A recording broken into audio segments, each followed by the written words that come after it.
Maayong buntag mga ka-agrishers. So natakaroon sa atong customer na to sa baboy at the same time bisita ta sa ilang iyahang ampalayahan. So mga ka-agrishers, ang iyang ampalayahan 1/4 hectares ni siya. So napalit niya siya 250,000 nga area.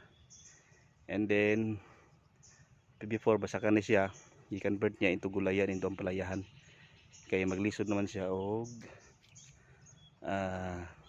patubig kay lisod na ang tubig mosulod. So muna guys ang iyang ampalayahan na mo harvest ni siya og kada semana og 16 ka sako. So, kada sako is 40 kilos, nasa 640 kilos sa kada semana times kikumukuha nila sa area niya guys og tag 40 ang kilo. So naa siya 25,600 ang iyang income matag semana, gross income niya. So wapo kayo guys ang iyang ampalayahan guys. So as you can see, and then doon lang kayo sa kalsada. Kaya guys, bago lang din siya na harvestan itong naging adlaw.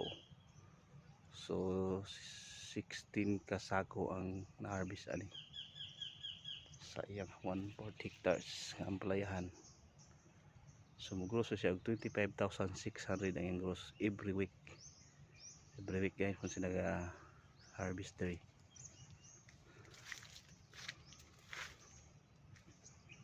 Wapo kayo guys ang iyang mga ampalaya. So kada harvest guys, mo spray o mubuno ni siya sa iyang mga ampalaya. Sumunod yung routine po.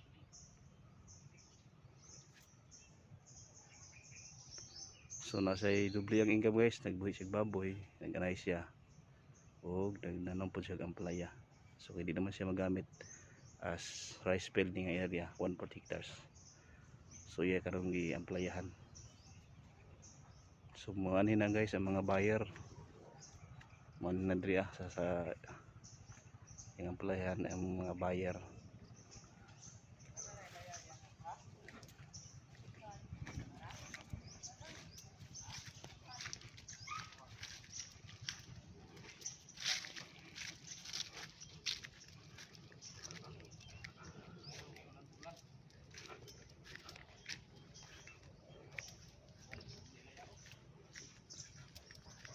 Bus.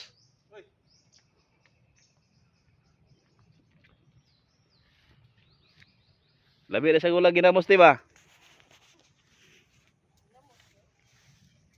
Ulit sa mo mo pare sana din oh. Sana all it's on.